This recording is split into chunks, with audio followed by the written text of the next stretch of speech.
everybody. Hello. It's Halloween. I'm scared. Are you? I'm terrified. And what's scarier to a Hollywood producer than a failed movie franchise? Did you start the sleep timer? I did start the sleep timer. Baby's down for a nap.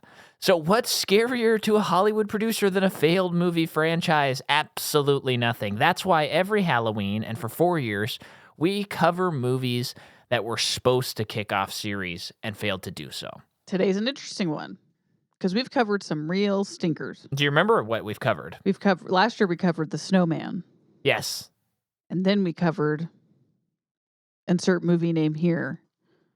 The year before that, we covered Mortal Engines. Oh yeah, which actually was like, oh, I kind of liked it. Yeah, I wished that there were more. Yeah. Because there were definitely problems, but that was definitely one where I was like, this should have made money, and it should have been something that, like, there were 4 or 5 movies. Yeah. It was perfectly fine. Yeah. In fact, there was actually a couple things that were actually uniquely cool about it. But anyway, I digress. And they put a minion in it. I mean... Well, okay. But what did you think of the first movie we covered on Halloween? This is a true test. I'm not going to know. Fantastic 4 Oh. by Josh Trank. Oh, okay. That was the first year we did it. So what did I think about it? No. I just was wondering if you remembered. No. But this year, we thought, so back in July, we covered the Dirty Harry movies. And that made us go, you know what? On Patreon, let's do a bonus episode on Zodiac. And this is also a great time to plug patreon.com/MicahMcCaw. And if you like this episode, you got to listen to our Zodiac episode. And that is Jordan and I's favorite David Fincher movie. I think it's his best movie in every way, shape, and form. And I think it's one of the great American films post-2000, pretty easily. And when we did that, I thought, whoa, we have an opportunity to, for Halloween, continue to do David Fincher. And even though he's never done a sequel, but it's like we can cover him again because this series of movies was supposed to be 3 movies. And it was supposed to be a global phenomenon. And we're going to talk about it. It was? It kind of is. And I'm kind of surprised that they didn't go forward with any more of these. So yes. And I'll just also say, just because of the content of this, if you've never seen this movie or don't know what this is about, there is a high amount of graphic sexual assault content. Yeah. And we are going to talk about it. So if that you're not comfortable with that, there's your warning for that. And if you don't want to watch that, there's your warning for that as well. So there's that. Now we can talk about everything without feeling like, crap, we should have warned people. Although I think it's pretty well known. And I think it's pretty notorious. And you and I were talking about this. I feel like every once in a while, and I can't name another example besides this movie. There's a movie that comes along that, like, no matter what background or what type of person people are, except for like very squeamish people, it's like everybody sees it, even though there's stuff that's pretty intense in it. And like everybody knows about it. And I feel like this is that movie where it's like if you're an adult around this time, you saw a girl with a dragon tattoo. And I feel like if I'm in a group of people, I can reference this movie and everyone's seen it and knows what. So what is Bo's Afraid like the new one? I don't think so. No? I mean, I don't think a lot of people saw that, and I don't think a lot of people will see that. Okay. You know? But this one is like, do you know what I mean? Where sometimes like a movie's really graphic and maybe you feel uncomfortable bringing it up around certain people, but it's like everybody's seen Girl with the Dragon Tattoo, though. We can talk about that movie. Yeah. Even though it's like pretty explicit and pretty intense. Yeah. Well, the first one that pops in my mind is Deliverance. Because we watched that. That's a great example. Yeah. Because there's some heavy simple sexual assault in that too. Yeah, that is a great example. And I think had we grown up around the time, it sounds like from me listening to Blank Check's episode on Seven, it sounds like Seven was that movie. Oh, really? Too, where it was just such a huge hit and everybody saw it. And of course there's my parents didn't go see Girl with the Dragon Tattoo. They didn't go see Seven. and my mom would never watch probably any movies that no, she watched Social Network. Oh, did she? But other than that, she wouldn't watch any of these movies that he made. Actually, she might watch Panic Room too, because who doesn't love Jodie Foster? But having said that, it just feels like sometimes there's a really mature movie that everyone's like, yeah, okay, we're going to go see it. And that's how it goes. So on top of that, yeah, this movie also to me felt like the Da Vinci Code. And what I mean by that is, as a kid, this is my perspective as a child, when Da Vinci Code came out. Because this is 2011, so we'd be high school 11th graders. So like we'd be on the cusp of being able to see it. I didn't see it till a few years after. Same. But I remember when Da Vinci Code came out when we were kids, it was like a huge phenomenon. It feels like since then people are like, that movie's not very good. I've never seen it. Yeah, but it did feel like it was like can't miss. I mean, my parents rented that movie. Well, I know. So like every adult saw Da Vinci Code, and most adults read the book. Like everyone knew the Da Vinci Code, and so same feeling I had for this movie when this movie came out and / the book. It's like you read this book, you watch this movie. Totally. That's how it felt. Yeah. Sorry if I phased in and out there, folks, and bumped my mic. The door was open. Yeah. It did feel like it's just like a cultural phenomenon. And again, as we'll break down with the box office, I think it was. I would go so far as to say this was a phenomenon. Yeah. And I still think, like, there's so many images, like, whenever you see a DVD cover of it or things like that, it just feels like, oh, yeah, I've seen that 1,000 times everywhere. I read that the CD specifically was made to look like it was a pirated CD. Which is what we have. Yeah. And I also read that confused people, and they thought they got bootleg versions. Which is like, come on, people. But it's also hilarious. Yeah. So I have read the three books, by Stieg Larsson. The Millennium Trilogy, correct? Yeah, but they have since continued, just not by him because he passed. Yeah. Did he write all three? He wrote all three, yeah. Okay. But and you've read this book. I've only read this one, yeah. Great. They're really good. They're like, I have some issues with them that some things that I'm like, this is just so unbelievable. But on the whole, yeah, pretty. I mean, if you want a thriller, yeah, pretty good thriller. Well, and I think so. Okay, kind of talk about all this at once. I saw this movie. My buddy Bobby Preston showed it to me, and this is like top 5 movies for him all time. Like he is obsessed with this movie. It's like the template for what he wants to do when he's directing, like this movie specifically. And like movement, editing, like everything is this movie to him. Like I texted him when we were watching it and he was like, oh my gosh, I love that movie. I just rewatched it. And so he showed it to me and it was exciting. It's always fun when someone's like super passionate about a movie when they show it to you. And I remember there's this detail that I don't think I ever would have picked up on, but he was like, this is the brilliance of this movie. And it's at the beginning of the movie, Daniel Craig, he's being sued for libel. And he goes to this bakery and he buys a pack of cigarettes. He pulls out one cigarette, throws away the pack, and smokes it. And then throughout the movie, he picks up smoking smokes again. more and more cigarettes, but it's never talked about or mentioned. I think there's one time when someone offers him one and he says, I quit. Something like that. And then at the end of the movie, I think he's not smoking again, something like that. And he was just like, that is just so brilliant that it's not even talked about. Yeah. And it's just this amazing thing. And I'm like, wow, this guy's seen this movie a lot of times. But that's a great detail. But it is like, the older I get, the more things like that are like, oh, that's what makes David Fincher one of the greatest directors alive. And maybe if someone else, that's why, like, when I tried to watch the Swedish version of this movie, I watched like half hour and I was like, this is so boring. Is and it really? Stopped watching I've only seen bits and pieces. Yeah, and it's pretty boring. They're supposed to be pretty good, though, I thought. Right? I think that people have kind of soured on them. Oh, really? Is the impression I get. Okay. I think people like them fine and thought they were cool when they came out, but I think time has maybe not been the kindest to them. Okay. But yeah, I tried to watch because I'm like, oh, this would be cool to watch the whole story because I know that all 3 of those movies came out in the same year, 2009. Oh, I didn't know that.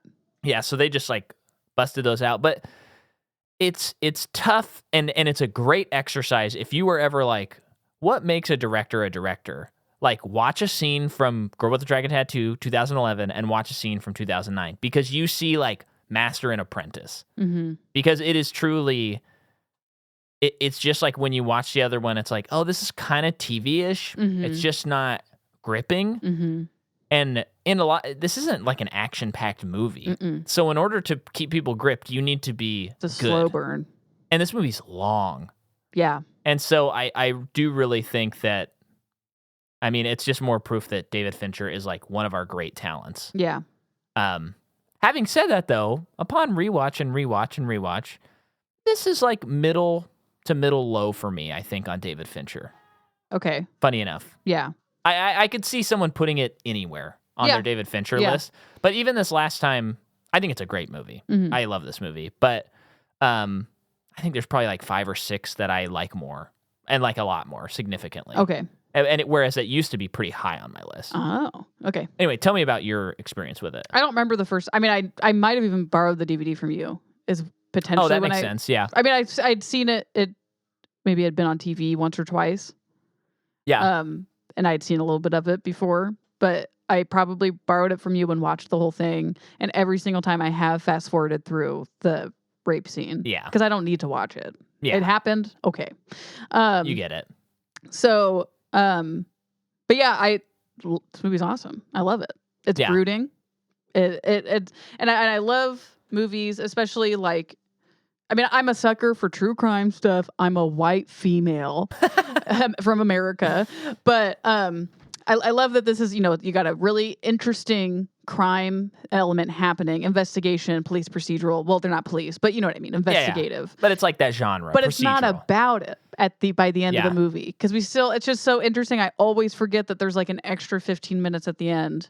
Yeah. And it's like, should they have kept this? Couldn't they have just cut this off? Like, we don't really need this. And it's like, no, because that's what the story's about. Yeah. It's about Mikkel and Lisbeth. Which is great that you picked up on it, because when David Fincher and Steve Zalian did the screenplay, we're talking about this movie. Steve Zalian had worked on a screenplay before Fincher gets on. And Fincher's kind of like, this is a huge book. Like, what 350 pages are you cutting from this thing? Yeah. Like, how are we going to do this? And Steve told him at some point, he said, this is a movie about, like, a boy and a girl and their relationship. And when he said that, David Fincher's like, all right, we're on the same page. This is going to work. Like, we're going to be able to adapt this. Yeah.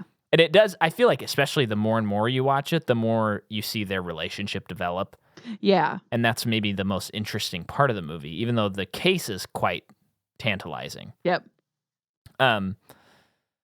Another funny thing about this movie... I'm just looking something up about the author. I am listening. Okay. Another funny thing about the movie is I remember being in Seance, and Bryce Miller was in the band at the time, who, by the way, he scored the recent Napoleon trailer. He did? Yeah, I saw him post about it, and I was like, cool. Dude, I saw this in theaters today. It's always cool seeing him post and be like, I was just at the theaters, and I saw that. Yeah, that's cool. And hey, if anyone from Hollywood is listening, hire him to compose a movie already, because he's doing all these cool remixes, and they're great, but I want to see all 100% Bryce, not a remix. I'm ready. Yeah. He needs to be composing movies. Oh, yeah. So I remember him telling me about the movie and describing just the storyline of the rape and revenge. Yeah. And I was like, oh my gosh, this sounds like a movie I could never and will never watch. You're talking about this movie? Yes. Okay. Having said that, I think I've seen it 3 or 4 times now. But boy, when you describe this plot to someone, it's pretty scary. Mm-hmm. Yeah.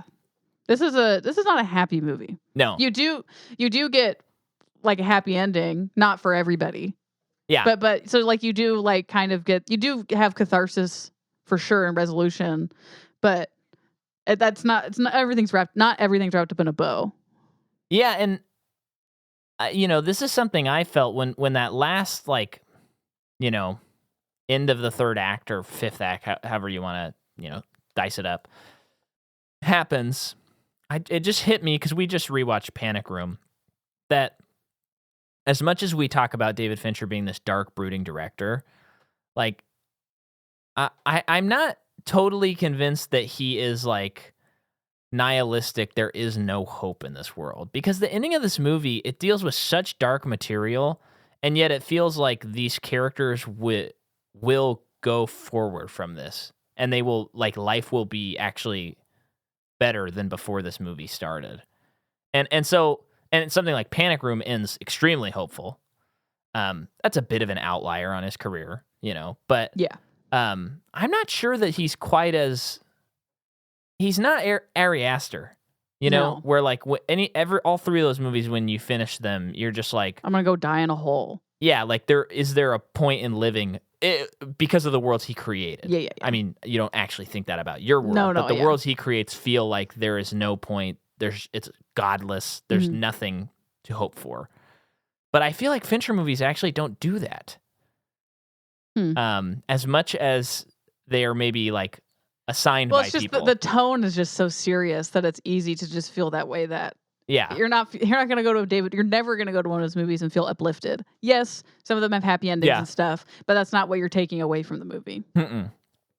No, and I'm very curious because by the time this episode comes out, we'll be like 10 days away from his new movie, and I really don't know. It seems so different than something he does. So I'm It just has the look and feel of a David Fincher movie and the music, at least in the trailer, and it's like, but I don't know what this is about or what's going to happen. So it'll be interesting to see. One of the worst trailers I've ever seen. So I loved it. It was awesome. On board. Yeah, Micah still hasn't decided if he'll let me watch it with him or not yet. I'm just afraid Jordan might ruin it. You're so dumb. You know what I mean, though? Yeah, but not everything has to be so precious. It's not like a Martin Scorsese movie. No, it's not like a Martin Scorsese movie, but what a funny laugh. Followed by a silly laugh. Yeah. Anything else you got there? Or should I jump into how it was made? Let's do that. Okay. Screenplay by Steven Zaillian. I was calling him Steve earlier. Should have called him Steven Zaillian. He did this HBO show called The Night Of. He did the story on the first Mission Impossible movie. Oh, cool. Moneyball and The Irishman, speaking of Martin Scorsese. Cinematography is by Jeff Cronenweth, who did Fight Club, Social Network, and Gone Girl, and this amongst his career. The music is by Trent Reznor and Atticus Ross of Nine Inch Nails. Yeah, they're big Finch heads. They started in Social Network. Yeah, that was their first score. Then they do this. Then they've scored every movie since. And then every movie that's ever come out. Yeah, they won an Oscar for Social Network. They won an Oscar for Soul. They're already 2 Oscars deep. You guys are good. Yeah, they are. This movie comes out December 21st, 2011. It was dubbed the feel-bad movie of the season, was part of how they were marketing it. I like that. Yeah. Had a $90 million budget. Yeah. In the U.S., it made 102. Yeah. Which, that number doesn't seem very big. But worldwide, it made 239. Yeah. And so I'm confused why they didn't do more. Because they'd make another Fast and Furious movie for making less money. Yeah. I mean, 90 million is a pretty high budgeted adult drama. But I don't know why the studios thought, this movie with like rape and like a plot line about rape and murder will be a hit like $500 million. 239 is huge for the content that is in this movie. Yeah. That's crazy. Yeah. And they made money from this. So I don't understand that. But we'll get back to that because I have some quotes, but they're more toward the end of my list here. A couple of guys that were considered for Michael. Okay. Clooney. Yeah. Not good. No, but I'd watch him in anything. Yeah. Although Michael Clayton is kind of adjacent to this, actually. So maybe he could do it. So good. Go watch Michael Clayton. Yes, please. Wow, Sean Siders just texted me and said I could make a Moscow Mule or a margarita. What should I do? Margarita. Oh, I was thinking mule. Oh. I'm going mule, baby. And that's what I'm texting him, Moscow Mule, baby. So next is Johnny Depp. No. Terrible. And again, this is like the Although casting. that would be interesting. I don't like it. No, but that would be interesting. I've never seen him in a role like that. Yeah, which could indicate that that's a bad choice. Right. But interesting. Well, and as Jordan and I think the more we watch movies, I think you and I are becoming more and more fascinated specifically with casting. So if you're like a huge Clooney head or something and you're like, why'd they say it wasn't good? This is actually not critical of the actors. So when I say something like Johnny Depp terrible in this, it's not me saying Johnny Depp can't act. It's me saying I don't think he would fit this material. Just like there's very few actors that can fit in everything. Actually, there's 0 actors that can do it. I used to think there was. But what? You thought it was Leonardo DiCaprio? I thought it was Leo, and I thought it was Daniel Day-Lewis. Yeah. But, even they have limits. They have we all have limits. Although, see Leonardo DiCaprio break through those limits and Killers of the Flower Moon. Oh my gosh. Yeah, if it's still playing and you haven't seen it, please go watch that. Is that going to have movie. a short theater release? No, because here's the Because this is coming out on Halloween, so why are you saying this? Here's I guess if the movie like bombed, which it doesn't seem like it's going to. Oh, honey. Here's the beautiful thing. Apple at the beginning of this year said we are going to invest $1 billion. I don't know if it was yearly or like over the course of a certain amount of time to make sure that our movies have theatrical runs and are funded. And they're like, because we've seen the numbers, we've seen everything, and we see what Netflix does, and we know that when we release something in theaters, we make money. And then when it goes to streaming, everyone wants to see it. When you just drop a movie every weekend on streaming, nobody cares at all. And Netflix is actively against theaters, and it's actually stupid. And literally, capitalism-wise, makes no sense. Yeah. And I've heard that there might be a theatrical release for The Killer, and if there isn't, it's dumb, and the movie will probably feel like 20% less exciting to me. Yeah. Because it's not an event. Yeah. And I will forget that I forget that he directed Mank, not just because I hated the movie, but because there were not posters of it. There were not trailers of it. It wasn't in theaters. So it's like, is it even a movie? No, it's got to be in theaters. So another person was Viggo Mortensen. I think that could work. That could really work. I'd watch that for no reason. Brad Pitt was considered, which I think would not work. Yeah. Oh man, Viggo would be great. I mean, Daniel Craig is just so wonderful. He's great, but Viggo would be so interesting. Now, I wanted to point out this one. Yolande Visser, who is in the band Diantword, which is a South African rap band. She was called, and she turned down the role for this movie. Of Lisbeth? Yes. Now, sounds like, from what I've heard about the band, the best thing that could have happened to them for this movie. Well, so I saw the movie Chappie, as I'm wont to do, and she gives a performance that I would say bottom 5 performances I've ever seen in any movie across any medium. It is so bad. It was crazy. And they took over that production. Yes. Now, I don't think David Fincher asked for that. I think studio reached out and her manager's like, hey, they're wanting you to audition for this. And she's like, no, I don't want to do that. But I just wanted to point it out just so I could talk about how bad she is in Chappie. Then we have some other big name candidates for the movie. Carey Mulligan was considered. No. Now Elliot Page was considered. Which, no, absolutely not. Yeah. They either move forward by their own choice or Fincher's. And Natalie Portman was up for it for a while. She turned it down, though. I could see that. But I could totally see that. Yeah. Then it got down to 4 main people. And this blew my mind when I saw this. And maybe you already saw this, but we have Rooney Mara, who, of course, will get the role. We have Léa Seydoux, who is the French actress who's in the new James Bond movies. Okay. We have too pretty. Well, and maybe it's just because I've seen No Time to Die twice. I think she might be a really boring actress, potentially. Sure. I haven't seen her French work, though. We've never seen the Blue is the Warmest Color or something, which is Oh, is that her breakout? Well, I think I've just heard a lot of good things about that movie. Yeah. it just looks boring. Yeah. But but having said that, I think she's just boring in No Time to Die. In James Bond. She's just there's like nothing there. Yeah. Is how it feels to me as a lover of James Bond.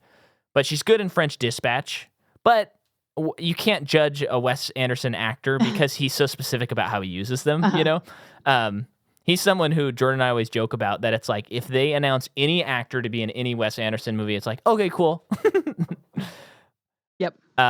So she was considered, Sophie Lowe was considered, who I looked through her stuff and I wasn't familiar with anything. And then Sarah Snook was considered for this. Whoa, hello. From Succession. Okay, great. So this would have been like way early on in her acting career. That she could have done it. Maybe. I don't know. Think so. But Rooney I think she had to kind of fight for this thing, but she got it. I saw that also Scarlett Johansson was considered, and saw that she was considered too sexy. Yeah. And then that makes sense. No, yeah, that makes sense to me too.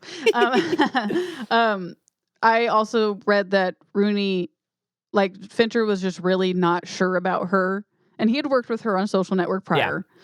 And so he kept kind of throwing obstacles at her. Literally, he created an obstacle. No, I'm just kidding. But he just kept Jackass Forever. There's stuff there. There wasn't stuff there before. And no, we're not going to explain that. You have to see that movie. But maybe you shouldn't, especially if you're too squeamish.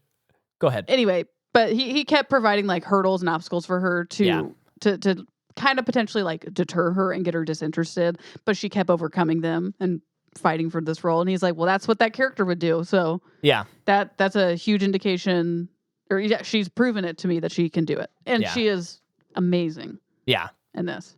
Do you want to hit some more actors now that I still have a bunch of stuff to talk about, but is also in Carol, Women Talking. Like I said, Social Network, Nightmare Alley, Mary Magdalene. Yeah. So can we have a sidebar on Rooney Mara? If anyone wants to see her eat a full pie in one shot, watch A Ghost Story, a movie Micah and I could not finish. So I have trouble with her, and I'll tell you why. This movie tricked me into thinking she was like the best actress in the world, and pretty much everything I've seen after that she's in has been like bad to okay, you did the job. Do you like Her and Her? I don't remember that movie very much, except for that the colors were pretty. She in Her? Her? Yeah. Is that movie about Anne? Oh, that's like his ex-wife or something. Oh. Is it a movie from Anne from Arrested Development? I think she's good. I mean, yeah, there are some movies I've seen that I don't really like, and maybe she was underwhelming for me, but I guess she was great in Women Talking. She's not in Social Network for very long. She is great in that, though. She's just in one scene. Yeah. I almost wonder if she is, as we discussed last Halloween, Michael Fassbender, where she's like one of the best actresses with one of the worst careers. Yeah. But I forgot that she was in Carol, which I have not seen, but was like a lot of critical acclaim. Mm-hmm. And then what was the third movie? Oh, Women Talking, you said. Yeah. Which she's great in that. Acclaim, yeah. Nightmare Alley, which I don't even really remember her much. I guess she was like the electricity person. You know what? Okay, so I'm revising myself. I think she is good when she's in a good movie. When she's not in a good movie, I just don't see it because it's such a bad choice of a movie. Sure. Like she was in the Hook movie or whatever with Hugh Jackman. Oh, okay. Where they sing Nirvana. Yeah. You know, I don't want to see that. No one wants to see that. Yeah. No one wanted to see that. That's true. It was a huge bomb. Christopher Plummer, who we have covered on the other side of our podcast for Knives Out stuff. Yeah. Stellan Skarsgård, who we've covered in Pirates of the Caribbean. Yeah. Daniel Craig, we have same reasons we've covered. Robin Wright have not covered. So we have Unbreakable, my friend. Oh, right. This is a classic MPU class of actors. Yorick Van Wageningen plays Bierman, who is the guy that's in charge of Lisbeth. Oh, the really bad guy that assaults her. Yeah. So he is okay, if you're from the Netherlands, are you Danish? Or you're from Denmark? Yeah, that'd be Denmark. I believe, isn't the Netherlands like the region, which would be like Sweden and Denmark and Finland? Yeah, but he's from the Netherlands, so. Oh, he's Nether-ish? Look it up. Yeah. Yeah. He is also in The Resurrection of a Bastard, The New World, The Judgment, Escape Room, The Letter for the King. All these things I've Dutch. not seen. Dutch. That's right. And then Which one do you think Dutch would be? German? Deutschland? But don't the German call it Deutschland? We call it Germany. Yeah. I think. And hey, that's another thing. What's the deal with us not calling countries what they call it? Anyway, let's just stop it there. Yeah. I think we also covered Stellan Skarsgård on Thor. Yeah. Way back in the day. All right, so let's talk through. It's crazy. He looks so much like Alex Skarsgård looks so much like him. But I saw this picture a while ago of Stellan, Bill, and Alex, and they all look so much alike, like more than you think. Yeah. There's a hilarious joke. If you're listening to this and you have not watched the show Poker Face, I would really encourage you to do it. But there's this funny bit in it where she goes to this retirement home and she's working there, and of course, like, a murder happens and she's going to help solve it. And there's these old ladies that are sitting and they watch this like soap opera mystery, like Murder, She Wrote show. What did they say? And they're sitting there watching it, and they have like notepads because they're like taking notes and they try and solve it before it ends. And one of them's like, I'm pretty sure that's a Skarsgård. And they're like, no, that's not a Skarsgård and stuff. And then later it shows them, like way later in the episode, and it says like starring Wolfgang Skarsgård, and they're like, I knew there was a Skarsgård in this. I knew it. That's a good joke. Yeah. All right, so let's talk about how the production of this movie. In midsummer of 2009, Sony's top brass, Michael Linton and Amy Pascal, begin working on the rights to this movie. That's Sony Pictures. They're like, let's get this going. The first book was published in 2005. So they're like, this is like a phenomenon. Everyone's read these books. Like, we gotta get this. In 2009, Scott Rudin, another producer, gets the rights to make an English version, and he hires Steven Zaillian, who had just finished working with Aaron Sorkin on Moneyball. And then by March 2010, the studio was talking to Fincher. And Fincher had weeks earlier just finished photography on Social Network.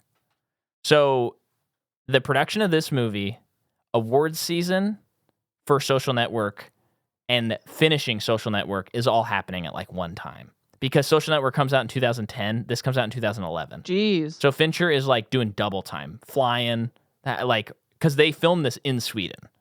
Yeah. Because he was like, we got to film this in Sweden. One of the producers is like, well, can we just do it in Atlanta? And he's like, does it look like Sweden? And that's part of why this movie is so expensive. But it's also like the reason that this works. Yeah. So do you want to hear a long quote that David Fincher has about casting involving Lisbeth? Fine. So casting is not just about a person's height and weight. It's not just does the actor fit the picture, but does she bring a force or presence she can build off of? Does the psychological makeup of the character that you're creating fit the person with whom you're asking to bring it to life? Actors solve problems for you in certain roles. I had cast Rooney in Network because I needed somebody who was feminine, incredibly verbally facile, somebody who was warm, who could offset how cold and reptilian Zuckerberg was at the beginning of the movie. None of those things applied to Salander, so I knew Rooney under other auspices. It was hard to imagine her in this new role and to get everybody else to imagine it. The question was, can she get to be withdrawn, antisocial? So we did it a number of times, and about a month or 5 weeks into it, I realized, wow, she's been able to do every single thing that we've asked of her. I so appreciated the incredibly hard work that went into doing that stuff, even though it might have been intensely discouraging to be continually asked to come back and try again. That speaks to what you were saying. Yeah. Finally, it became apparent to me that she was not going away, not giving up. She was going to do what she needed to be done, and that was very Salander-ish. Yep. So awesome. Here's some other stuff, because I don't think we talked on mic yet about the Netflix of it all. What do you mean? Like lighting and contrast and stuff. That was off mic? Okay. So Fincher wanted to pay homage to a Swedish filmmaker, Bergman Sven Nykvik's photography. So this cinematographer says, to reinforce the concept of what a Swedish winter entails, they use like low winter light and warm fires, and they use Sven's style, like on what was actually available light in Sweden. So there's a lot of like natural light in this movie. Oh, okay. And this thing here. So it's really interesting to finally get there to see how low the light levels were, how low the sun was for such a big part of winter. Yeah. And so I guess I think that's a good segue. When we were watching this movie, it dawned on me, and I don't think I know quite enough about cinematography and lighting to fully make this point, but this is a low light movie by what they're saying. The contrast on this movie is very, it's not very contrast heavy, right? Yeah. And I realized, like, oh my gosh, every single Netflix movie and show looks like this. And then I thought... But bad. Yes. Well, this looks good. This looks great. But it's like, you're already hearing, like, there's a big conversation about, like, how do we do this material? How do we do this thing? How do we represent Sweden? And also, it's like, you're talking about a mysterious thing where edges should be blurred. Because you don't know we can't see who's the full a bad picture. guy. Yeah, who's a good guy. None of that. So, I just think that they then in 2016 are like, hey, David Fincher, we want you to make the pilot and set the template for how House of Cards should look, which will be like our... Oh, they came to him for House of Cards? Yeah. Okay. I mean, that's my understanding anyway. And it's like, you set the template, and that's how the show's going to look, and the show looks like this. Mm-hmm. And then they said, okay, we're done. Everything needs to look like that. And yet they lost the auteur vision along the way somewhere. Yeah. Because half the time, I mean, we covered it last year, like the Fear Street movies, which we enjoyed. I couldn't see what was happening in the third movie, like hardly at all, because it's like you had to give me some light, or you had to like pump up the contrast or something. Like I can't see. So what is this? They do this now because they're trying to, like, not everyone's TV is up to snuff. So they're like, let's try and figure out a way that, like, let's not worry so much about lighting because it's not even going to show up on people's TVs correctly because everyone watches everything from home anymore. Well, that's what I don't understand. Is that part of it? Because I would think that you would want to overlight if that was the case. Because if I watch... Like a sitcom. Yeah, if I watch Seinfeld on my phone, on an old iPod, or on a tube TV... I can see everything that's happening no matter what. Yeah. It's overlit. That's like how you do sitcoms in that genre. But this is, I don't know why they decided that everything has to look like at bad attempts at David Fincher. Because that's what it is. That's what I'm realizing is like he set that template for that show and they just said, this is everything now and we don't care like if you want it to look different. Yeah. I don't get it either.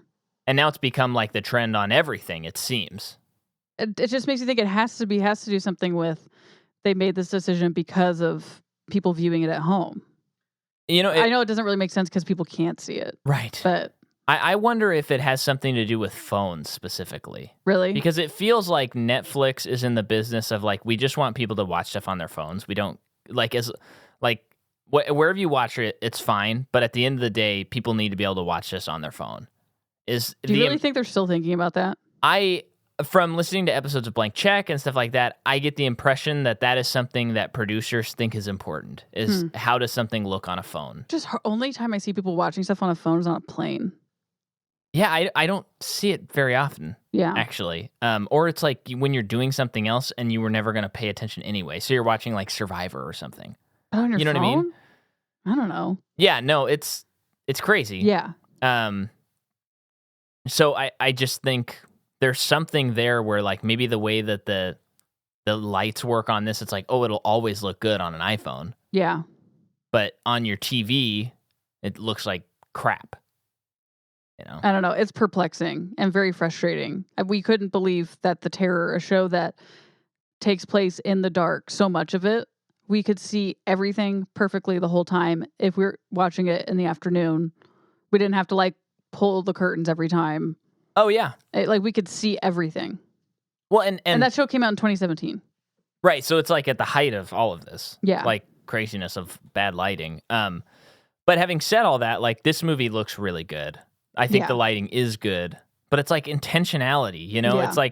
It's just like we say with CGI where it's like if there's intentionality and it's not just like mandated like we need one CGI monster in this dumb movie. You know, if you use it correctly, it can be really eye-popping and amazing. Mm-hmm. But I do think we're reaching this phase where it's like, I don't know, the next 20 years, maybe movies just will like not have lighting people like who are to the caliber that it used to be, because they're not being put in situations where they're having to like test their lighting and like push the boundaries of lighting. I don't know. I hope that's not true. Well, I just remember there was this image when Halloween Ends came out, a movie I love. So Corey. I'm going to defend this movie. We're Team Corey. But they had a point where someone put a side-by-side and it showed Laurie Strode and Michael Myers behind her, and it's kind of like the same shot from Halloween Ends and then one from the 1978 movie. Yeah. And it was insane. Oh, insane. Sure. Because one of them is the 1978, and it just looks immaculate, and it is like there's stark contrast, and it's scary. And the other one is washed out, and it's low light, and it's just how much of filming takes place, and they're just like, yeah, we'll fix it in post. Oh, and I think that's another. When back then, issue. when your things were on film and stuff, it's like, and I don't know the technical stuff of all of this, but it's like it does matter for them to get as much right as they can up front, and fix as little as they can afterward. You don't really have the same kind of options on film. So, and it's like, you know, how come all the auteur movies that come out in theaters still look amazing, have amazing lighting? Yeah.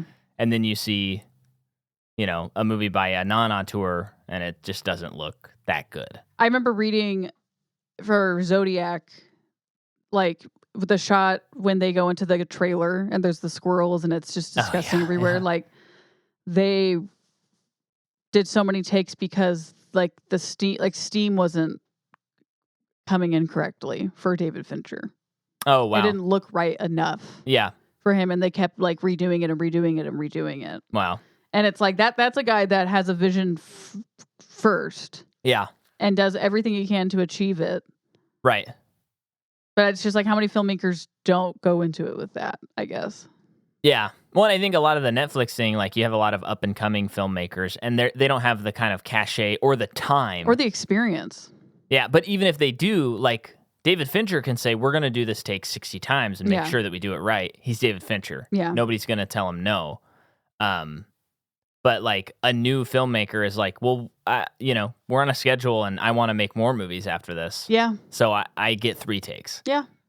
You know, so there's that too, like for sure. But anyway, okay, some more on this movie though. Trent Reznor was working on the score of this movie as they were filming. So he would be able to send him the MP3s to Fincher while they were filming. Yeah.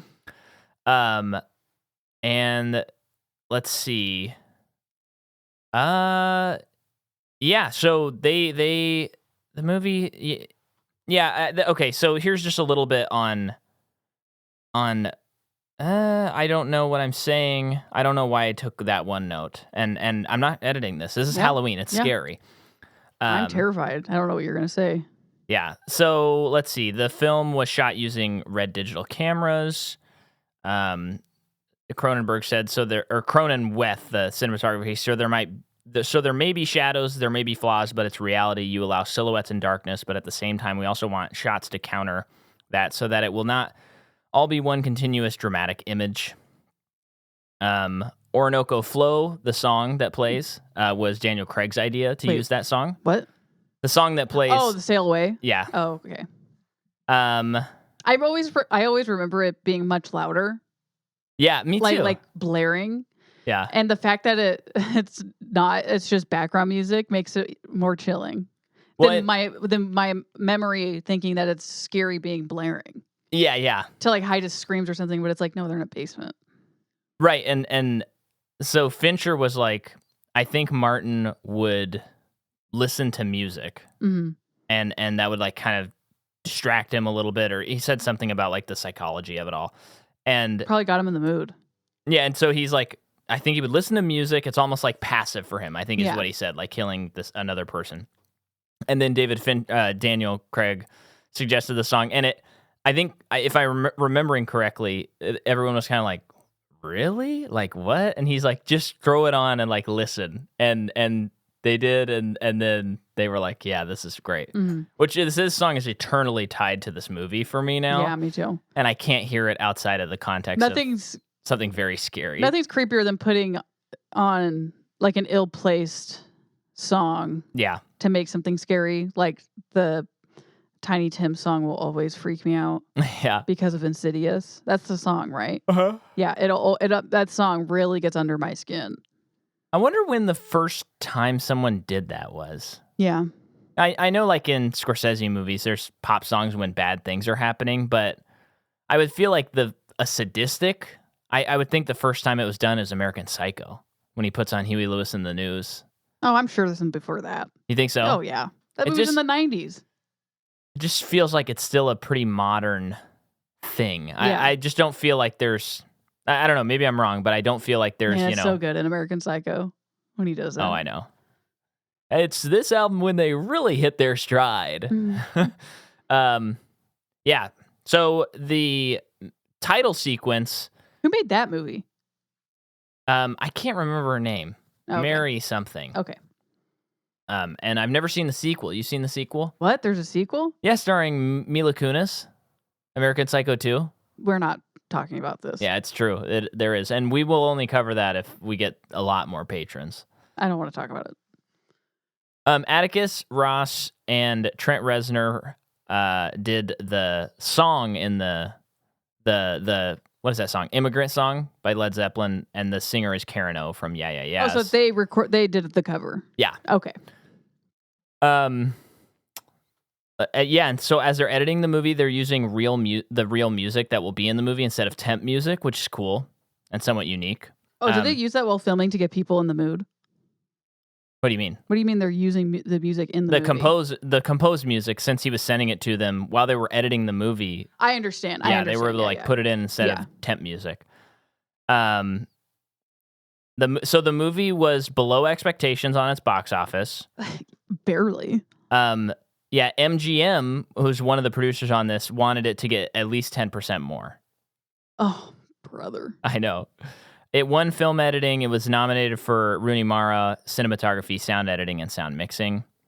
And the sequels were going to film back-to-back. And then delays in the script in 2012 caused Andrew Kevin Walker, the writer of Seven, to come on and do a rewrite of what would be the second movie.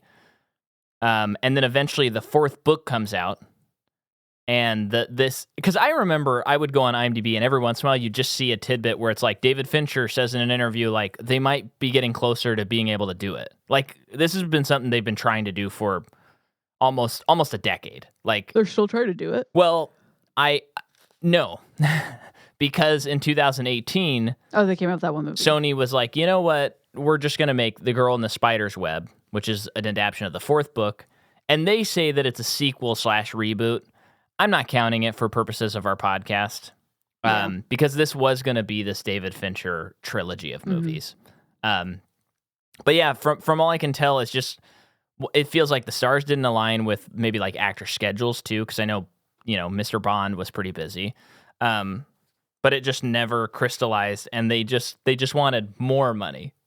The studios, they want it to be a bigger hit, which I just think is a little bit lame. It's cynical, I guess. Yeah, because it's like I think they could have just kept building. It really just came down to money. Yeah, but then the movie did well critically. Yeah. I mean, I feel like this is a generally well-regarded movie on all fronts. Yeah, but I think Gone Girl is next for him. Okay. So, I mean, I really like that movie too. So it's like, well, at least we got Gone Girl. Yeah, but Fincher's also someone who, whenever he finishes a project, he's got like so many projects that get like announced and are worked on and stuff, and But what is the thing that you found out about him? Like he'll read anything? He'll just read and court like a lot of scripts until he like fully commits to something. And I think a lot of times it's like, you know, for a while he was apparently signed on for like World War Z 2 or something, which is crazy. And I was always like, that'll never happen. But I'm sure he's like, he took the pitch from the studio and he's like, okay, I need $170 million to do this. And I want to do these things in the movie. And they're like, no, you can't, you know, kill Brad Pitt or whatever happens in it. And he's like, okay, then I'm not going to do it. And that's kind of the fun thing about him is I think he can go to all these projects and see the things, and he has enough cachet that he can be like, well, these are the things I'm going to do, and I will not budge. And this is how much it will cost. And he doesn't go over budget. It will be a passion project for him no matter what. I mean, he is a blank check director. Yeah. So we talk about the movie already. Yeah, yes.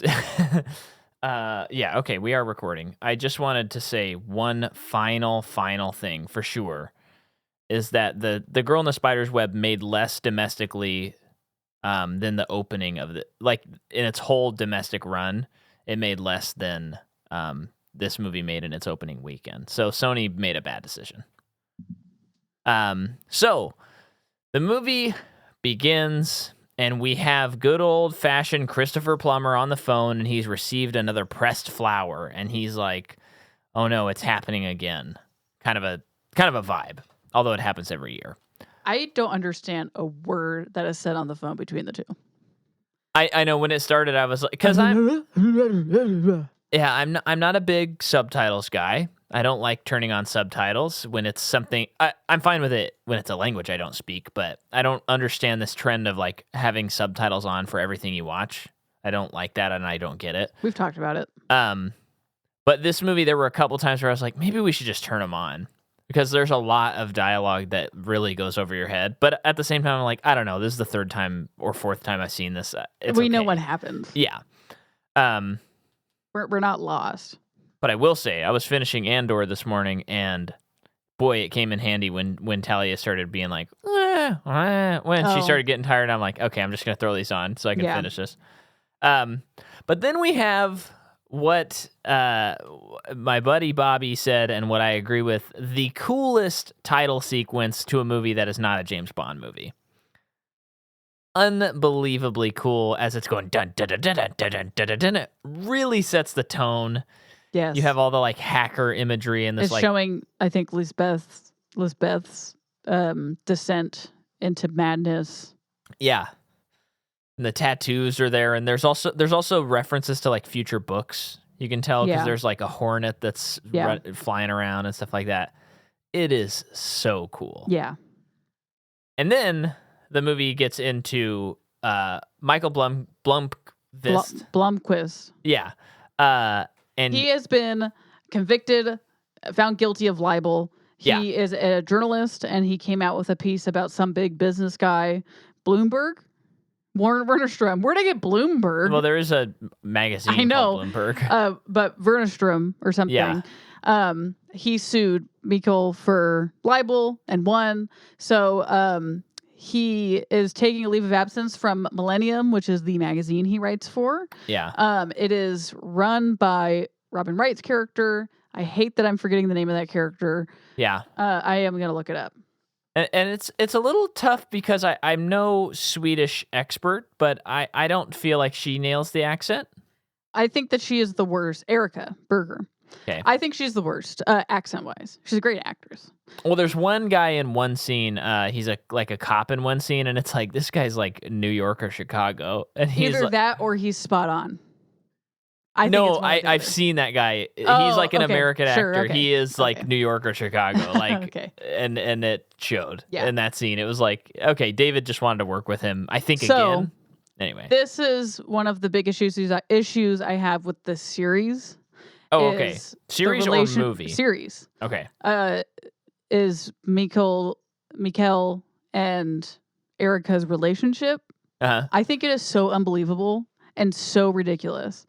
So, Michael, let's just call him Michael. Let's do away with me trying to figure out how they said it. Don't they call him Michael in the movie? No, they don't. Oh. With their accent, they call him like Mikkel. Oh, okay. But he was married, is not anymore. Erica is still married. They had an affair, and that's what ruined his marriage, and it didn't ruin hers. Okay. But her and Michael are still in a relationship together. Yeah. They're F buddies, for lack of a better term. Yeah. And her husband's just fine with it.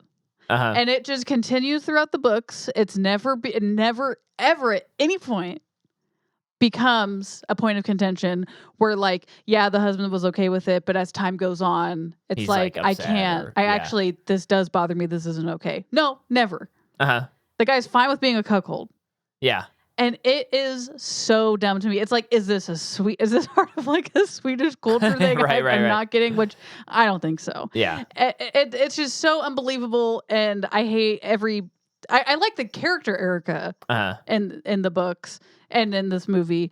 There's a lot of great stuff with her later on in the other two books too. But I hate it so much. And anytime her and Michael were together, it was just reading it.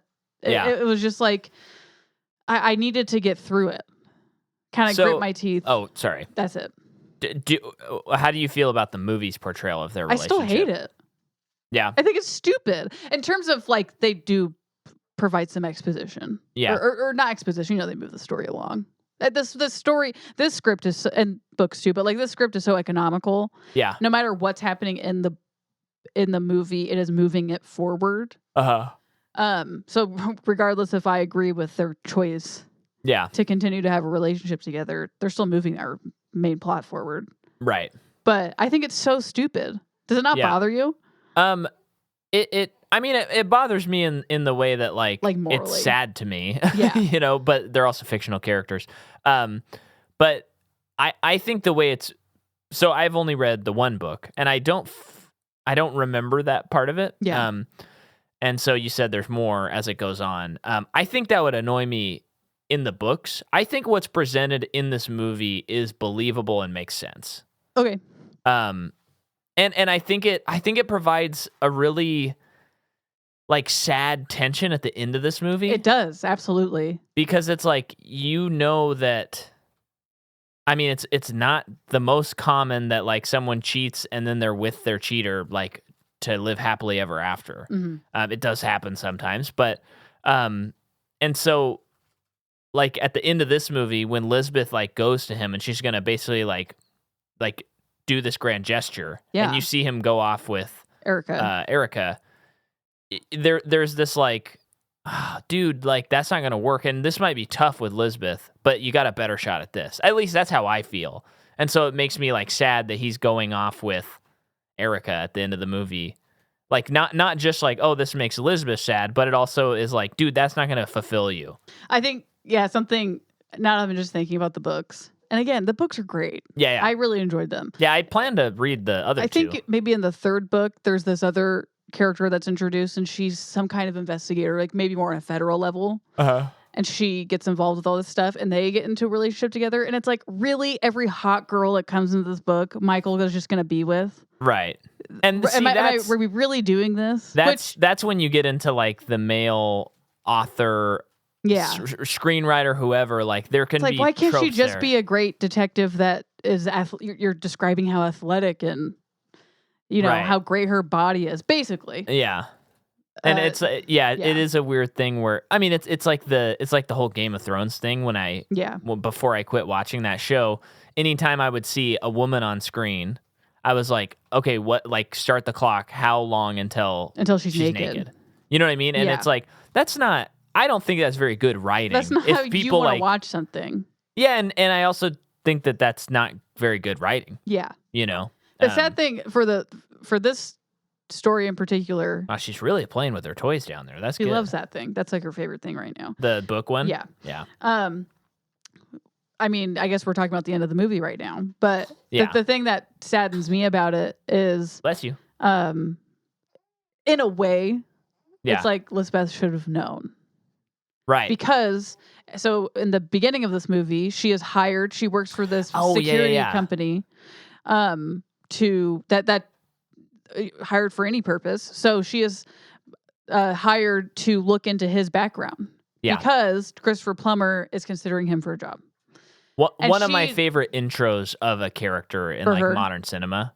For her. Oh yeah. Yeah. Like just seeing the motorcycle and hearing her boss be like, because she's talking to this guy, all this stuff, and like he's she like, never I really comes in here. don't think you should meet her. And he's like, I'm afraid that you won't be happy with her when she's here. Yeah. And she's like walking down the halls, and everyone's kind of like, it's kind of like Meryl Streep in Devil Wears Prada, where people are like, ooh, zoinks. Yeah, she's hardcore. And like the guy's she's telling, he's got the file and everything. He's like, I want to know what your opinion is. And she's like, you didn't hire me for my opinion. And he's like, yeah, but what's your opinion? Yeah. And she gives a great, see, we're not going to say it, but she gives a line that always sticks with me about sex. That's always like, that is kind of a hilarious moment in this movie. Yeah. And so because she knows that thing about him sexually. Yeah. She, in a way, it like proves how great of an investigator she is. Yeah. Also though, because she knows Michael more than Michael knows himself. Yeah. In many ways. And that's like the sad thing. And it's absolutely in no way like blaming her character at all. Yeah. I think it is like, that's what Michael humanizes her. Yeah. And that's why it makes sense that she would fall in love with him. And then, but it's like, she knows she knows his pattern. Yeah. He's been with Erica off and on for years. Yeah. So why would he stop? Ever. It's the most convenient relationship a man could ever have. Right. Now, are you criticizing it or just saying that makes you sad? No, it makes me sad. Yeah. I'm not criticizing at all. Because this is like it's one of those things that like when you're young and you hear about something like this, you think like, oh, this is really definite. It's very easy. If that happened, like you just dropped a person. Yeah. Whatever. And then as you get older, because I think as I'm realizing it now, like the great like brilliance of the last scene of this movie is like the characters have moved on, but they kind of haven't changed in a way. Okay. Well, maybe she did. Well, she did. Or has or is. I'm kind of formulating it as I go. They did change, but they like their patterns are still there. I guess that's what it is. Yep. Like their pattern, because I think a more Hollywood-esque ending is that not what happens in that last scene. And I don't remember how the book ends. I think it's similar. It's been so long since I've read it, but yeah. But I feel like that's like the human touch that is so interesting and brings an element of realism where it is like, yeah, he's just going to go back to this comfortable relationship. So I read a thing that I love stuff like, you and I had already talked about this the other day, but I love stuff like this. So this movie is about this crime or this disappearance that he's investigating. It's also about him being sued for libel and everything, like his reputation. But what it's really about is Lisbeth and Michael saving each other from their circumstances. So Michael is a huge, big, fat failure. And retreats into the countryside of Sweden to write this guy's memoirs.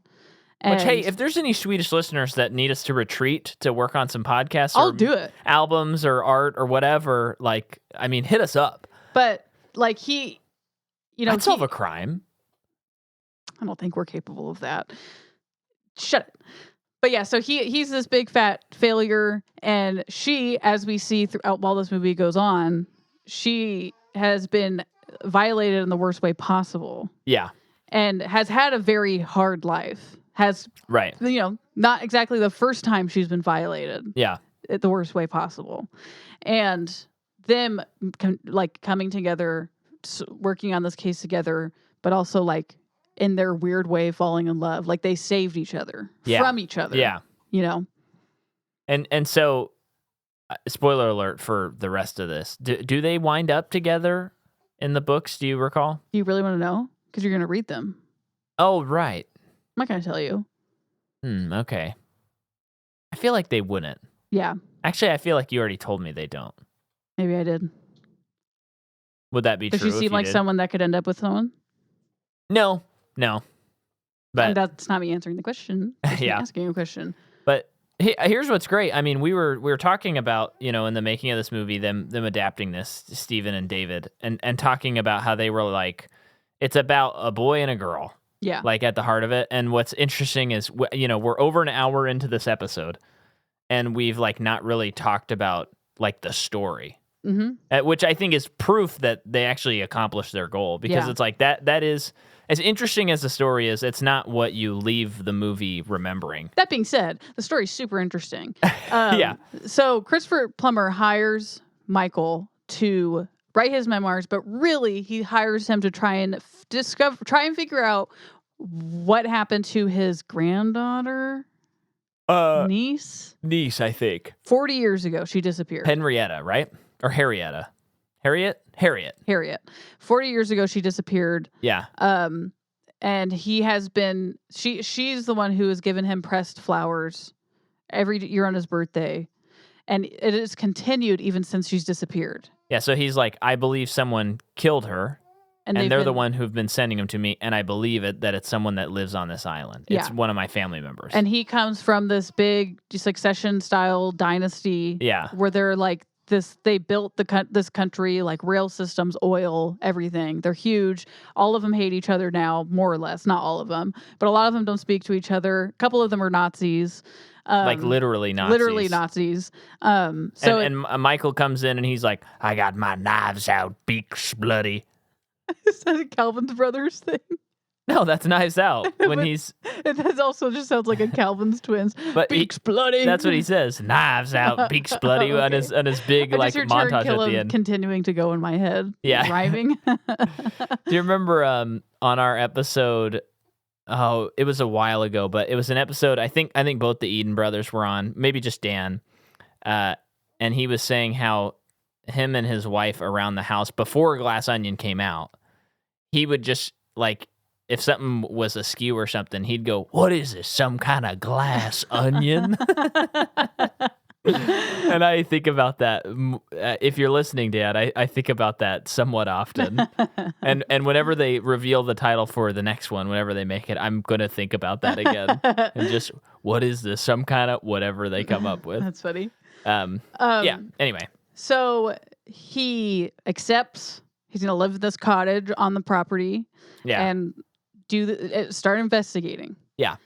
So we see the next big portion of the movie is him starting to investigate. He needs to learn everything about what's already been investigated. So he's going around interviewing people and the police and stuff about the day it happened.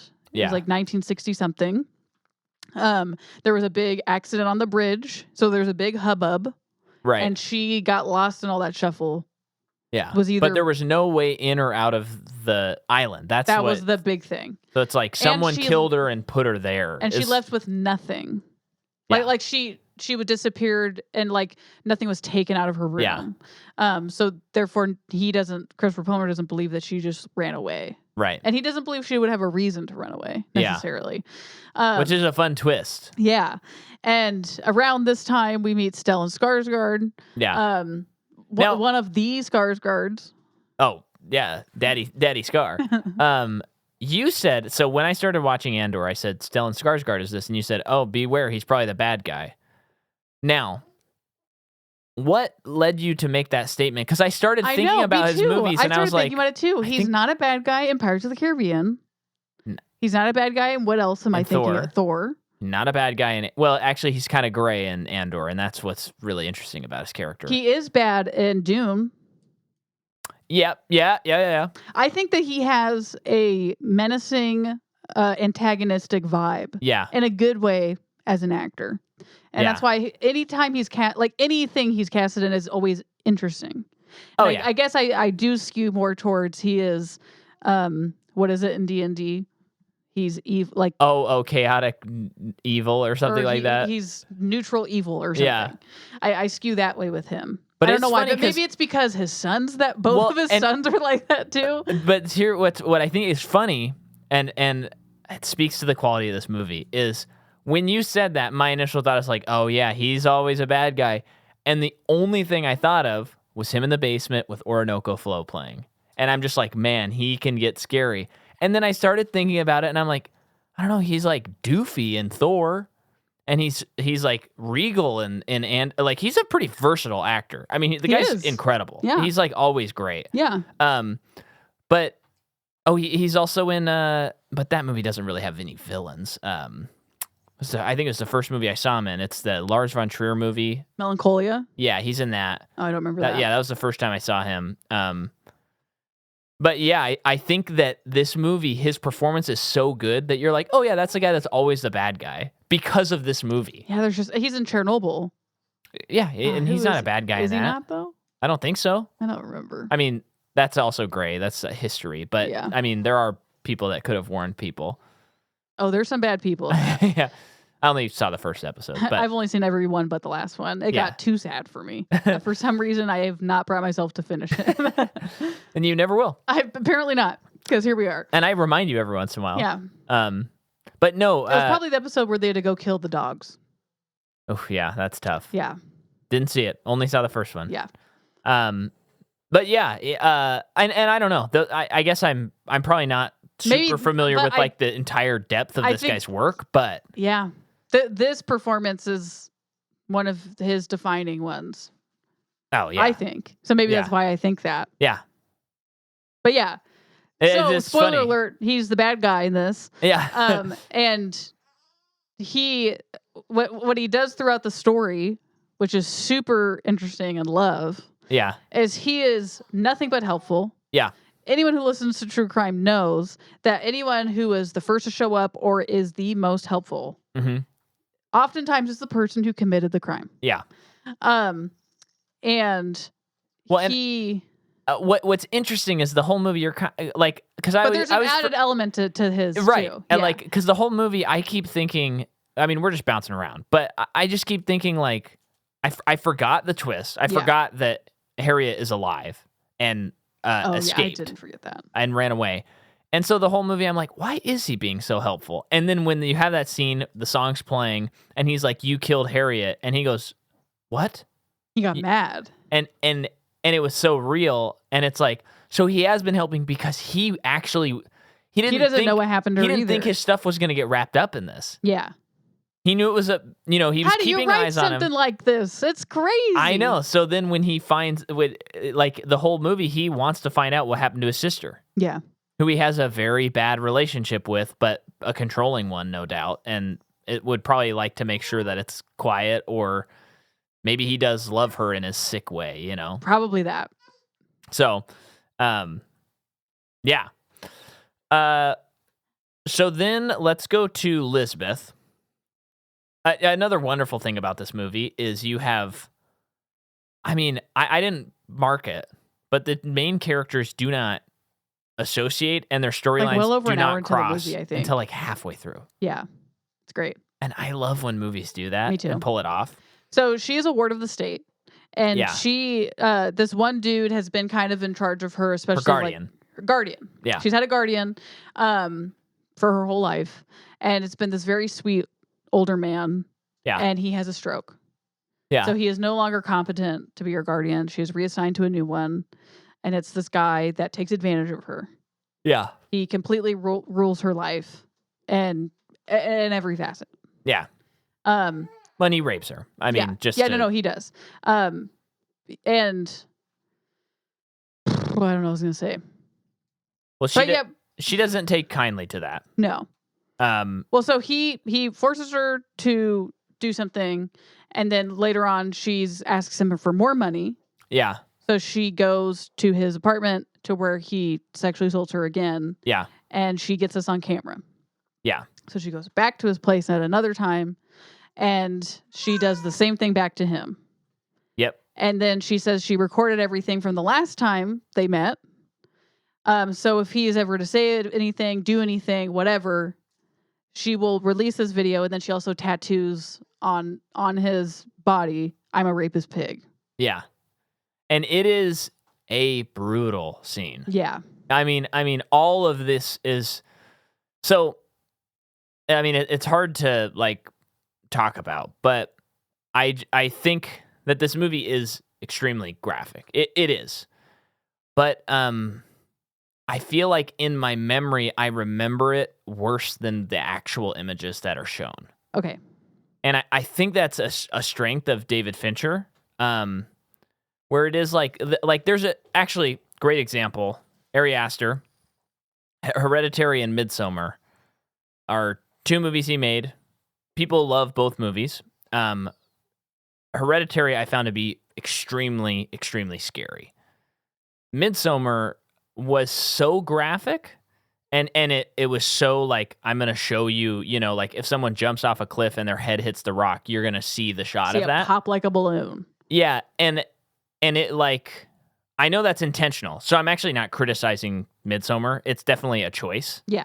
But to me, I was like, as far as horror and scary, this isn't even like the same caliber as the movie you just made. Yeah, in my brain. I don't know, because also it reminds me of in Northman when they like dismember that person and like stake them onto the building. Yeah. When they like cut to that, to me it was just like, why? This just seems kind of silly. Unless I'm sure the movie's historically accurate, so like that probably happened in certain, like at times or whatever, where there's probably historical texts. Yeah. But it's just so, like, at a certain point to me, just so silly.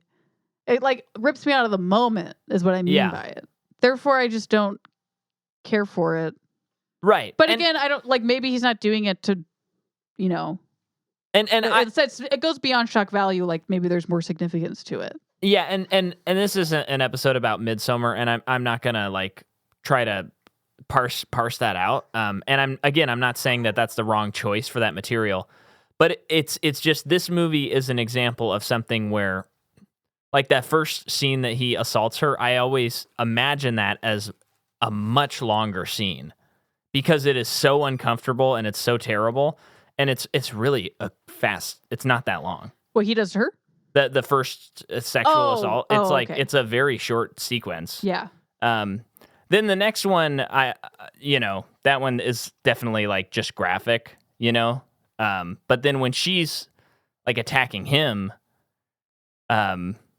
it just feels even worse than what the images you're seeing, to me at least. Yeah. And I think that is a mark of a really good director in this kind of genre. When you walk away and you just imagine certain things that happen, there's this like phenomenon that they talked about in Blank Check, where in Seven, another David Fincher movie, there were people who like, they remember talking to people who were like, yeah, that movie's so good. It's just like, it's so over the top that you see Gwyneth Paltrow's head. And there's like a lot of people that thought like they saw her head. It's not in the movie. You never see what is in the box, but people were so convinced and that movie's so uncomfortable that they walked out and they were like, yeah, it's so gross when you see your head. That's like too much for me. Mm. And it's not even in there. You know who's also great at it? Who? M. Night. Oh, yeah. He's so good at what's unseen, leaving it unseen. He is, yeah. So anyway, wanted to kind of point that out. So after all of that, she then has full control of her finances because she's like, if you do anything else, I'm going to come back. She'll blackmail him. She is blackmailing him. Yeah. And she also is like, you have to be celibate now. And if you try not to be, I'll kill you. Mm-hmm.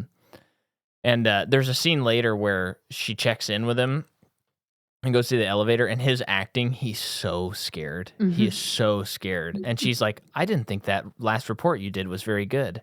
I need to be improving more in that report. Mm-hmm.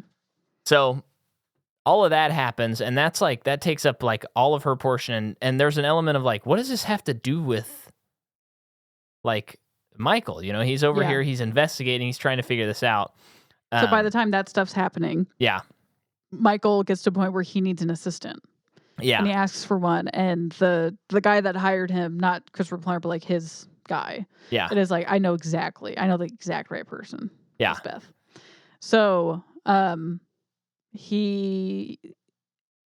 he tell him that it's the guy, the woman, like it was the person who ran your background check? And he's like, I want to read that background check. Yeah. So he's a little pissed when he meets her. Because he saw what she dug up on him. Yeah.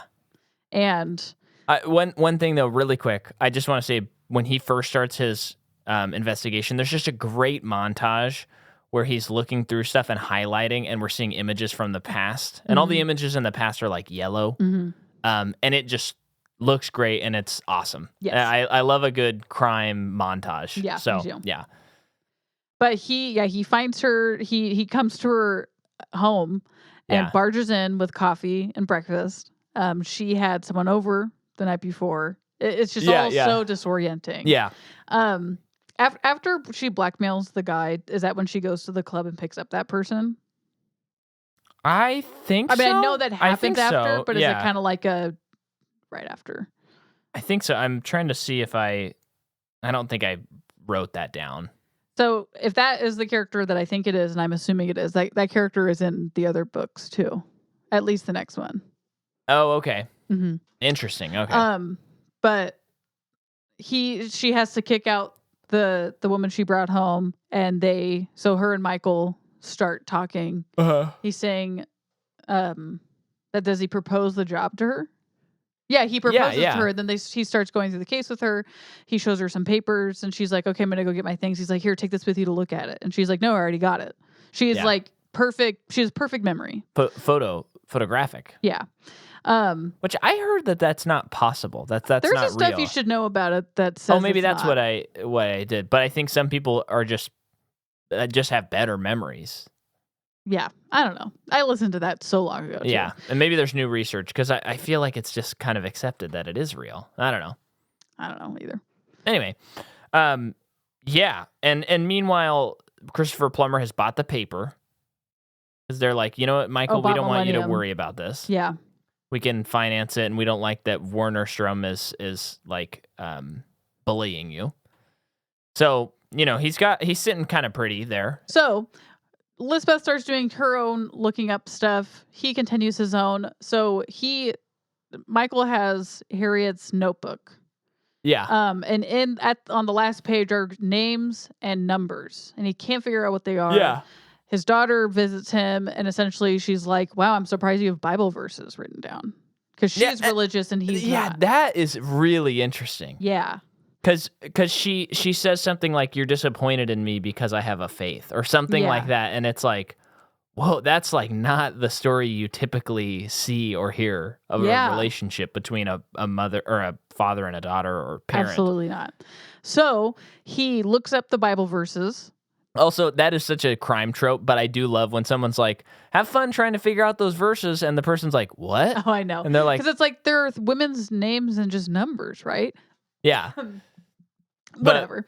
It gets us going. Yeah. So he sees that are they all Old Testament? No, I don't think they're all Old Testament. I think most of them are Leviticus, and they're laws given to the Israelites, and they usually involve like how to punish someone based on a certain sin they committed. Yes. Yeah. And they were usually around like sex stuff.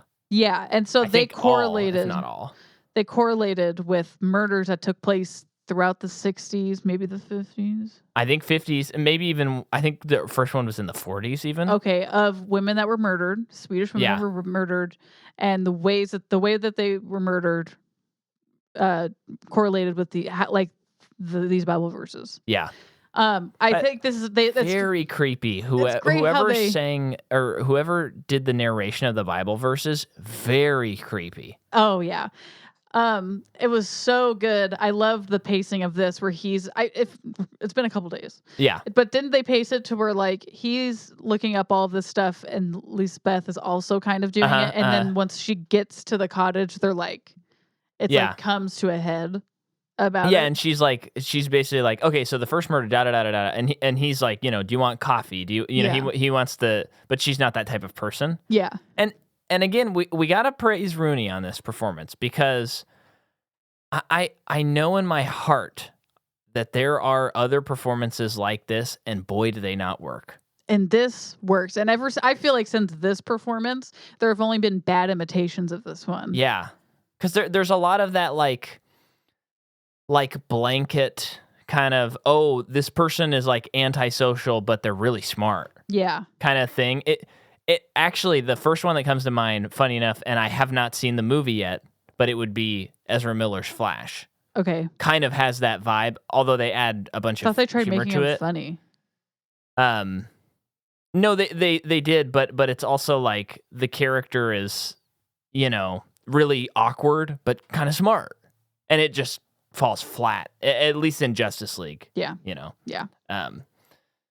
Yeah, but we'll see. We're about to watch that movie. Yeah. So from my understanding and my memory from the books, the character of Lisbeth too is like she's considered mentally challenged because she's antisocial when she's actually a genius.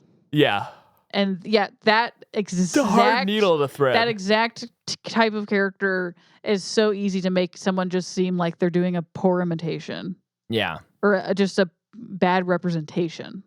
I remember there's an episode of The Judge or of Blank Check on the Judge, the Robert Downey Jr. movie, which is a horrible movie. But I forgot the term that they used, but they called it like convenient mental challenges, sure, or something like that. Yeah. And I don't know how you would like say it in a way that's more kosher, but it's also like because in that movie, Vincent D'Onofrio has an intellectual disability. Okay, and but it's that kind of thing where like halfway through the movie, it's like he's really smart in this one thing, and he remembers something that like helps them all know what needs to happen. I don't know if anyone's experienced this, but I have so many family members throughout my life that are like, yeah, this person has Asperger's, but oh my gosh, they're like so good at cars. They're like a savant at cars. Like you know how like people with Asperger's are like they're really good at one thing. Yeah, and it's like, and that's their thing. And I understand that that's like they're showing a positive thing about someone who is challenged by something, but it becomes like their identity. They're like pigeonholing people who experience those disabilities, and it just whenever people say like, but they're really really good at math. Yeah, well, and there's a connotation there, and I know because I work in that field. Yeah, like there's a connotation when someone says something like that. And it's tough because it's like we're currently evolving into better language and better understanding. Yeah. But like the connotation is like, oh, if they weren't into that thing, they would not be worth value. Yeah. And it's like, no, wrong. It's like they are really good at things so they can contribute to society. And it's like, wrong. Yeah. You were born, you're a value, period. Yeah. End of sentence. Yeah. Like it doesn't matter what you have value. Yeah. But movies often get into that trap, and The Judge is one of those where it's like, oh, 2 hours into the movie, this character has this specific detail, and it's like, oh, brother, and that's such a trope in dramas. Yeah, but in this movie, they did it. I think it's really well done. Well, the character's well written in the book. Yeah, person's well written in the script, and then it's well performed. Yeah. So it's just a tough needle to thread for sure. Yeah. So they're starting to investigate what happens next. Well, Michael they track down the photo girl. Yeah, they get there's this picture of a parade that happened on the day of the disappearance that Harriet is in, and Michael notices, or he gets several of the images, and then he sees Harriet's expression change from happy to sad, mad, no longer happy.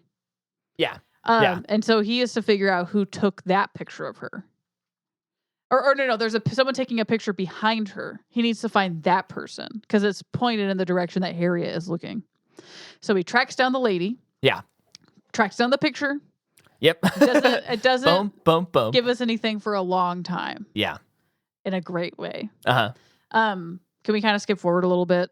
Yeah. So Christopher Plummer has a heart attack, and so his life is hanging by a thread. Michael's not sure where his job lies. Therefore, his interest in the case. Yeah. Quite literally. But they get access to everything. I love the company and the family, whatever. This scene's great. So around that time, Michael needs to interview one of the Nazis. Mm-hmm. And he tries to get another. I know. I think I'm skipping over it, but he tries to get one of the family members to talk to him for him. But she has not spoken to him in years and will not. And she will not talk to him. Yeah. So he has to go talk to this Nazi. And I thought this was so interesting that he has to go to this man's house, and this man is a nice person. Yeah. The people will not talk to him because he was, and it's like, I get it. Yeah. And he still would consider, he still very much sympathizes. Yeah. With the fascist movement. Right. Based on what he has said. And it was just so interesting that he seemed to be a charismatic old man that doesn't get any visitors. Right. And Michael gets another picture that this guy took. And it has some people in it, but one of them's also Martin, Stellan Skarsgård. Yeah.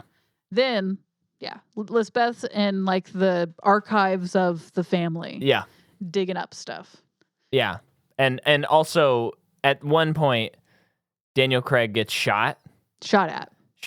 It skims his head and he gets stitched up. And then Rooney and Daniel Craig get down. I saw that blood was CGI on his face in the shower. Are you serious? That's what I saw. And I just have never seen it look like that good. What? Yeah. So I know, because I think Zodiac he doesn't use real blood anymore. It's funny that they wouldn't use real blood in that scene because he's just underwater. But, well, here's the thing. Because I remember reading this about Gone Girl, and I'd be curious to watch this scene again, but in Gone Girl, spoiler alert, there's a scene where she cuts Neil Patrick Harris across the neck, and blood comes gushing out. And that was all CGI blood, which I'm like, that is the most impressive thing I've ever seen. Yeah, in a way. I'm curious what it looks like now too. But if this was CGI, then I'm sure that holds up. Yeah. Because the Zodiac blood sometimes looks a little stodgy, but for the most part, it holds up. Stodgy when we were watching Great British Bake Off. yeah. But the whole thing with Fincher, as we've talked about in our Zodiac episode, is he likes to go take. Just do all the takes. He also loves CGI.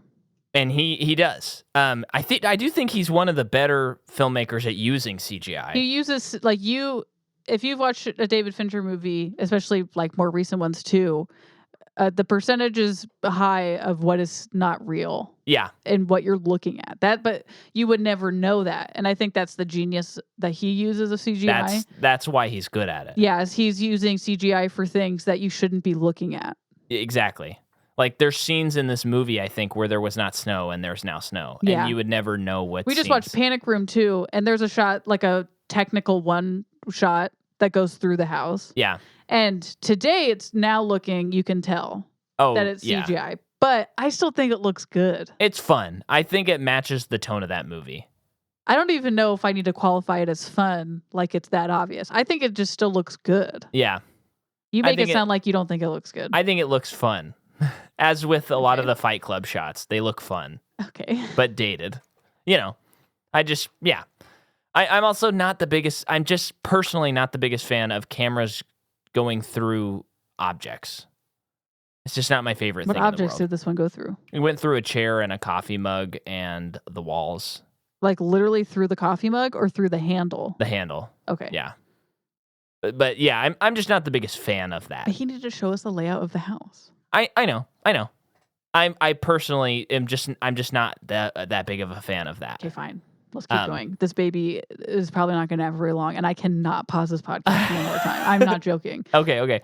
But anyway, so he does a lot of takes, and the reason he does CGI blood, is because then they can do a lot of takes, and it's not like, reset wardrobe, like it's going to take us an entire day to get this shot of him in the bathtub. It's like, no, we can do 60 shots, break for lunch, and then move on or whatever, you know? So, yeah. Interesting. Yeah. And I will say, because we talked about this off mic with Blank Check's coverage of David Fincher, they've talked about how, yes, that's grueling to do so many takes, but as an actor, for some people, it can be really liberating because you have more opportunities, and he's going to make sure that you have, like, the space and the time to actually do what you both want to have happen. Because I think him and Kubrick are always kind of talked about as, like, tyrants in a way. And Griffin, who is an actor, kind of talked about it like, to have that kind of space and that mental freedom to be like, no, like, keep going, man. Let's do another take. Because I think some actors have described him as that kind of presence on set where he's like, let's do another one. Yeah. Do you feel good about that? Yeah. Okay, let's do it again. Yeah. Which maybe, I'm sure makes it feel more collaborative. Yeah. Too. But then, like, Jake Gyllenhaal in Zodiac was like, oh my gosh, like, this is the most grueling process ever, and I hated doing it. Oh, is that what he said? Yeah, but he was also trying to win an Oscar for Brokeback Mountain, so he may have been a little distracted. Oh. But it turned into... during that time? Yeah. Oh, okay. But he was also... That's one of his best performances ever, so it works. Yeah. Anyway, So the gunshot skips his head. Then they get down. Then they both like independently figure out what's going on, which I love. Me too. I love that too. So she's in the file room. She's matching up the murders with like location. She's got the maps out. Yeah. And she's kind of pinning down that Martin / Stellan Skarsgård's dad. She's suspecting that he's the one who's been doing these murders. Because they all match up. Wherever he's traveling, one of the murders happens. Yes. But then she gets to the bottom one. To where he's dead. But there's a murder and she's aligns like, with these. So she's not sure who. Meanwhile, Michael is looking between those photographs again. And this one too, I like it. I could see someone being like, really, you could get that by just seeing the side of someone's face. You're going to jump to that conclusion. I like it because he's got like a blurry half of Martin's face in one picture, and then he's got a half of his face with the balloon. Yeah. The other thing though is he's wearing the same jacket, I think, with the same logo. Yeah. That's what he mentions. Yeah. Because Martin said that he was on the 4:30 train that day. He missed everything. He missed the wreck, or he came late to the wreck. Never saw Harriet, all this stuff. But the photo, once Michael discovers it is Martin, proves that he was lying. He was never on that train. Yeah. There's also a clock above him that shows the time, which is before 4:30. Yeah. So he gets it first. Yeah. And so he goes to Martin's house. He does technically breaks in. Yeah. And is trying... And enters. And is looking around Martin's house. I think he's a little bit like, I don't know what to do. I just figured out who it is. Yeah. Kind of situation. Also, the sound in this scene with the wind passing in and out of the house. Yeah. So good. Which they set up earlier when they're having dinner. They do. And they also show in the scene that goes into his office. We see his gun cabinet. There's a gun missing. Which one, he's the one who shot Michael. Yeah. But then also there's a gun missing. Yeah. Is what I think too. So Martin comes home. He tries running away. He's caught. Well, he trips. Yeah. And then Stellan says something to the effect of, hey, why don't you come inside? We learn some more information about the case. And Daniel Craig knows that he's the killer. Mm-hmm. And yet he goes inside, which leads... No. Martin says, Christopher Plummer wanted me to give you a message. Yes. Yeah. And so then Stellan is basically like, I see that you caught on to things. He sees a kitchen knife is missing, and he captures Daniel Craig. He brings him downstairs. Basement lair where he gasses murders people. Him. Yeah. And it's gross because it's this nice place that's like very like medical looking. Mm-hmm. It's sterile. Sterile, that's the word. And there's like this weird harness, and he puts a bag around Daniel, and it's just like yuck. Yeah. It really makes it your is a skin person crawl. who has figured out the perfect way to get rid of someone. Yeah. And he's been getting away with it for a very long time. And he plays Orinoco Flow. It's iconic. And he says, the night that you were here on having dinner, so-and-so was in that cage. Keep talking and I'll keep singing. I can't do that. But he had a woman down in the basement in a cage. Yeah, not good. Yeah. So he... It sounds like he targets immigrants too. Oh yeah, he did say something like that. Yeah. Yeah, and so he's like in the scene. I wrote down that he looks kind of bored, like as a killer, where he's like, yeah, I just do this. I just have to do this to like get off. Yep. It's just another day. So he does, which is like such good acting. Oh it's my crazy. Gosh. And he's gross. He's been carrying on what his father has done. Yeah, and he says his father left too many clues. I like hide everything. Yeah. So he was the one who took over the murders. It's like a family affair. Yep. And so then he says, like, this is what I think of when I think of this movie. He says, why don't people trust their instincts? Fear of offending is stronger than the fear of pain. When he's talking about how Daniel Craig knew it was him, and he asked him to come back in for a drink, and he did because he didn't want to offend him. Mm-hmm. And that is such a true statement. How many times have you been in a situation where you think, like, maybe this could be a bad situation, but I don't want to offend somebody more than the possibility of pain? Yeah. Oh, it's so crazy. And so then, Lisbeth figures out that it's Martin. Which is I think great. she also looks at the pictures. Yeah. She sees that he's at all the places. But this is great, too, because this doesn't turn into a Deus Ex Machina where she just shows up in his house for no reason. Yeah. It's like she figured it out. She went back to the house, the cottage. She did, to tell him, and he's not there. And so that's where she sees the there. pictures. She sees the pictures and knows that Michael's figured it out. Yeah. So that's when she goes, maybe he went to Martin's house. She goes up there. She saves the day. Hits Stellan in the face with a golf club, and Ouch. the makeup on his jaw and stuff. Or the CGI, maybe. The CGI, because his jaw looks unhinged. Yeah. It looks so good. So she's saving Michael. Stellan's getting away, driving away. She gets on her motorcycle and is chasing him. Yeah.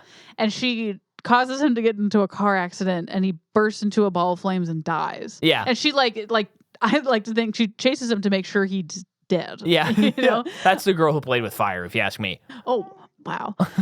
In a way, she kind of kicked a hornet's nest. So, yeah. And there's Steadicam when she's chasing Martin, because if you know anything about Fincher, he is very sparing about his Steadicam. Usually in his movies, it's in 1 or 2 scenes. Because I know for sure in Social Network, there's one scene that uses it when Justin Timberlake gets caught with the girls and the drugs. And then there's one scene in this, and there's one scene in Gone Girl.